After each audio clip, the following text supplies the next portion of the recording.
जिसको विष पीना भी स्वीकार हो जाता है, वह प्रचारक अभिनंदनीय है, वंदनीय है, पूजनीय है, प्रातः स्मरणीय है।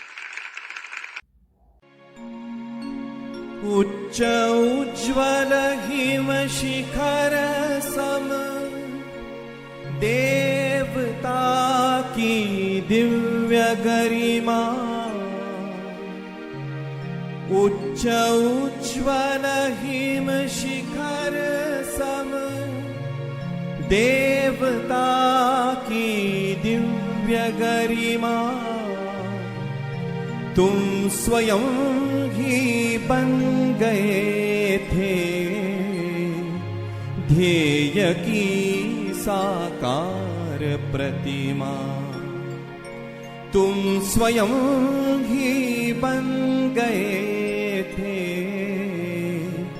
ध्येय की साकार प्रतिमा। मिलिंद रहाटगावकर मला जे जे भावते ते सर्व या यूट्यूब चॅनेलवरून आजवर राष्ट्रीय स्वयंसेवक संघाच्या दिवंगत संघ प्रचारकांची जीवनगाथा वर्णन करणारे 99 व्हिडिओ प्रसारित झालेले आहेत. आज प्रसारित होत असलेल्या या 100व्या व्हिडिओत स्वर्गीय बच्छराजजी व्यास यांची जीवनकथा सांगितलेली आहे.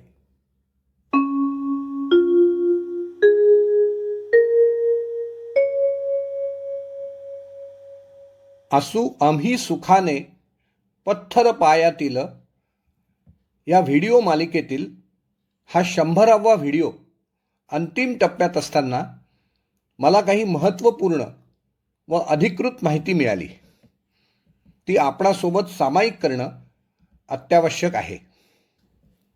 मोमीनपुरा नागपूर येथील बडी जामा मशिदी संबंधित एक केस सरकार दरबारी सुरू होती. भांडणारे दोन्ही गट मुस्लिम होते. त्यापैकी एका गटानं संघाचे निष्ठावान स्वयंसेवक ॲडव्होकेट बच्छराजजी व्यास यांना अत्यंत विश्वासानं आपलं वकील बनवलं व या निष्णात वकिलानं त्यांना ती केस जिंकूनही दिली. नागपुरातील लक्ष्मीनगर स्थित दीक्षाभूमीची जागा बौद्ध अनुयायांना अधिकृतरित्या मिळावी यासाठी 1960मध्ये विधान परिषदेचे सदस्य असलेल्या बच्छराजजींनी आपली बुद्धिमत्ता पणाला लावून या गोष्टीचं महत्त्व सभागृहाला पटवून दिलं. बच्छराजजींनी लिहिलेली अनेक गीतं अजरामर झालेली आहेत. या प्रतिभावान कवीनं रचलेली लो श्रद्धांजली राष्ट्रपुरुष, हम करे राष्ट्र आराधन, चल रहे हैं चरण अगणित ही सर्व गीते आजही संघ स्वयंसेवकांच्या भावविश्वाचा अभिन्न भाग झालेली आहेत. चला ऐकू तर स्वर्गीय बच्छराजजी व्यास यांची जीवनकथा विशद करणारा मुख्य लेख.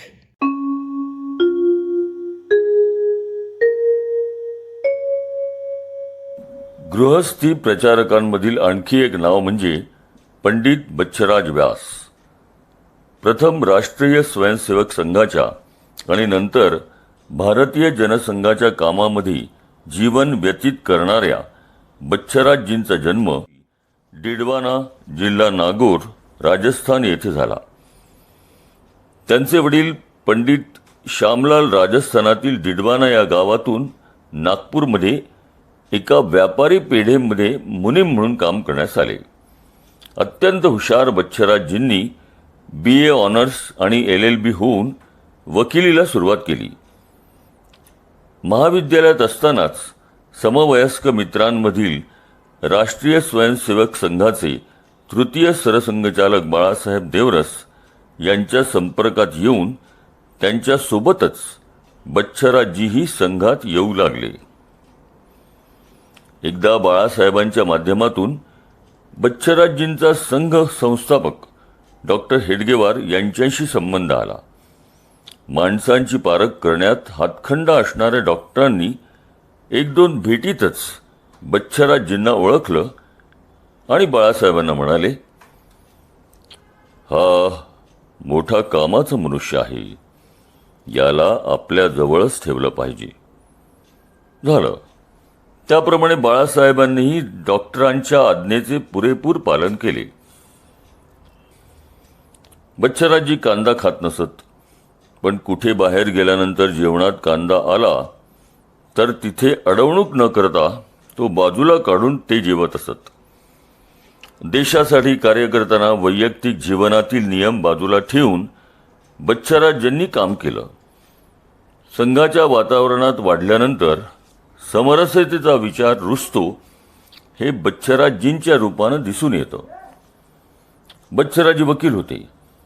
हळूहळू वकिलीत त्यांचा जम बसू लागला. समझोता करणारा वकील म्हणून लोक ओळखू लागले होते. वकिली करताना संघ कार्याकडे त्यांचं संपूर्ण लक्ष असे. त्यांच्या प्रयत्नातून मारवाडी, गुजराती, सिंधी, उत्तर भारतीय आणि महाराष्ट्राच्या बाहेरचे अनेक तरुण मोठ्या संख्येने शाखेत येऊ लागले.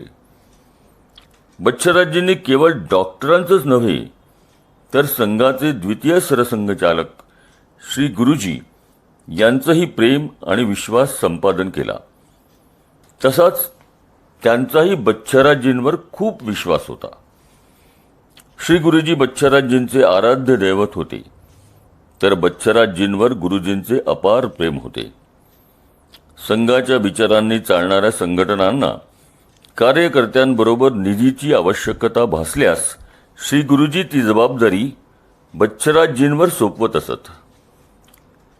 बच्छाराजीही गुरुजी बताओ, जान हाजीर है असं म्हणत जबाबदारी स्वीकारून ती पार पडत असत. हो, त्यावेळी ते आपल्या वकिलीच्या कामांची जबाबदारी सहकाऱ्यांवर सोपून कलकत्ता, मुंबई, सुरत, चेन्नई अशा मोठ्या शहरांमध्ये प्रवास करून ओळखीच्या मारवाडी मित्रांकडून निधी घेऊन येत असत. गरिबांचे हितचिंतक असलेले बच्छाराजी धनवंतांचेही मित्र होते. ते त्यांना उचित सल्ला देऊन त्यांच्या धनाचा सदुपयोग करण्यात निपुण होते. तृतीय सरसंघचालक बाळासाहेब देवरस हे बच्छाराजींचे मित्रच होते. बच्छाराजी हे पहिल्या तीनही सरसंघचालकांचे प्रेम मिळालेले आणि असामान्य कर्तृत्ववान स्वयंसेवक होण्याचे भाग्य लाभलेले एकमेव स्वयंसेवक होते. बच्छाराजींची लहानपणापासून धार्मिक वृत्ती होती. ते शिवभक्त होते. त्यांनी आयुष्यभर स्नान आणि शिवपूजन झाल्याशिवाय अन्नाचा कण पोटात जाऊ दिला नाही. बच्छाराजींनी संघाच्या 3 वर्षाचा अभ्यासक्रम पूर्ण केलेला होता. विद्यार्थी दशेतच त्यांचा विवाह झाला होता.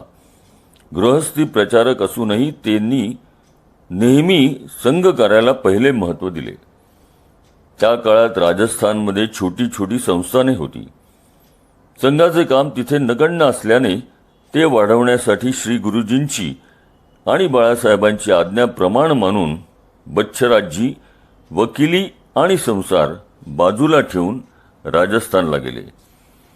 तिथे 1944 ते 1947 सतत प्रवास करून संघाचा पक्का पाया घातला. तिथे सर्वजण त्यांना भैयाजी म्हणत. त्यानंतर नागपूरला येऊन ते संघ कार्यात सक्रिय झाले. बंदीच्या काळात नागपूर केंद्र सांभाळत त्यांनी देशभराच्या सत्याग्रहाला गती दिली. बंदी उठल्यानंतरही अनेक वरिष्ठ कार्यकर्त्यांनी संघ कार्याची दिशा बदलण्याचा आग्रह धरला. तेव्हा या गोष्टीला बच्छाराजींनी प्रखर विरोध केला. 1965 मध्ये ते भारतीय जनसंघाचे अध्यक्ष झाले. त्यानंतर पदवीधर मतदारसंघातून निवडून येऊन ते 14 वर्ष महाराष्ट्र विधान परिषदेचे सदस्य होते. राजकीय क्षेत्रात गेल्यानंतरही ते संघाचे आदर्श न विसरता काटेकोरपणे पाळत असत. सुविचार हे जीवनाचे सूत्र असावे असे बच्छाराजी बौद्धिक वर्गात आग्रहानं सांगत. त्याप्रमाणे राजकीय जीवनात त्यांनी त्यांचं पालन केलं. त्यामुळे त्या काळी नागपूरमध्ये सर्व राजकीय पक्षांच्या पुढाऱ्यात बच्छाराजी हे समन्वय साधणारे पुढारी म्हणून नावलौकिकास आले. बच्छाराजी एक उत्तम कवी होते. त्यांनी केलेली कविता एक सुंदर रचना अशी, तेरा वैभव अमर रहे माँ, तेरा वैभव अमर रहे माँ, हम दीन चार रहे ना रहे. जनसेवा हेच जीवनाचे ध्येय मानलेल्या बच्छाराजींचे 15 मार्च 1972 रोजी देहावसान झाले.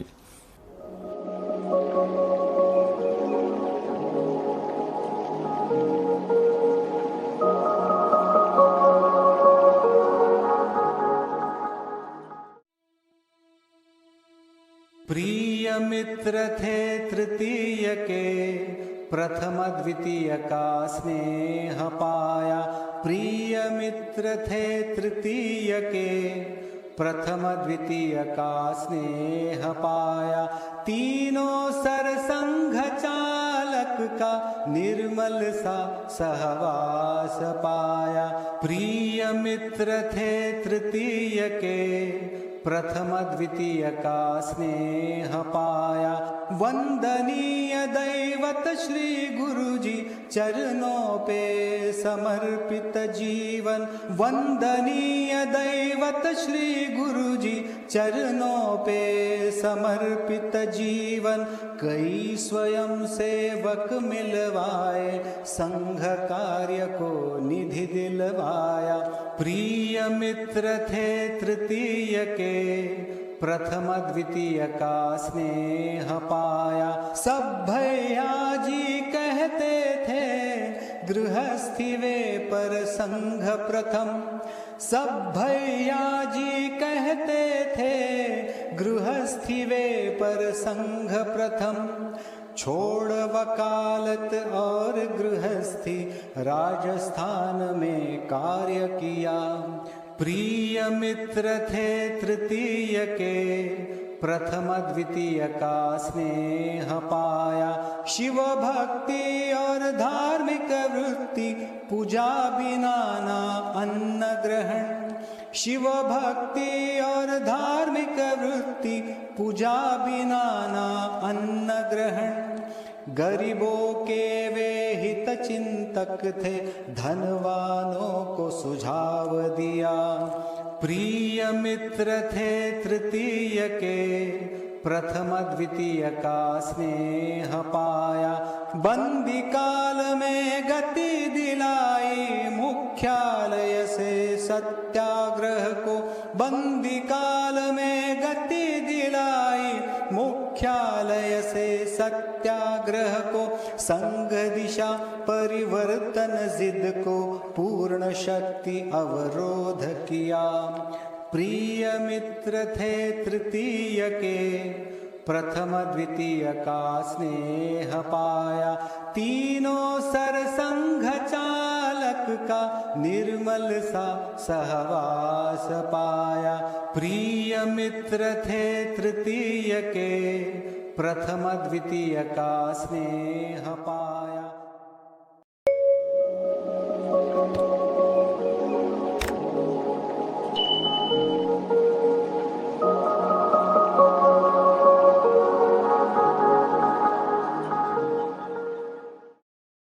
स्वर्गीय बच्छाराजी उपाख्य भैयाजी व्यास यांच्यावरील हा लेख मला विवेक प्रकाशन मुंबई यांनी प्रकाशित केलेल्या समिधा या ग्रंथातून प्राप्त झालेला आहे. शिल्पा भावे हिंगणेकर यांनी लिहिलेल्या या लेखाला संजय पेंडसे यांचा वाचनस्वर लाभलेला आहे. मिलिंद रहाटगावकर, मला जे जे भावते ते सर्व या यूट्यूब चॅनलवरून प्रसिद्ध झालेला हा लेख सादरीकरण श्रद्धांजली गीत आपल्याला आवडला असेल तर लाईकचं बटन दाबा, शेअरचं बटन दाबून हा लेख संघाच्या स्वयंसेवकांना, संघाच्या समर्थकांना आणि समाजातील संपूर्ण सज्जन शक्तीला आपण पाठवावा ही विनम्र विनंती करतो. मूर्तिमंत तुझ समान हो दे, तुझ समान हो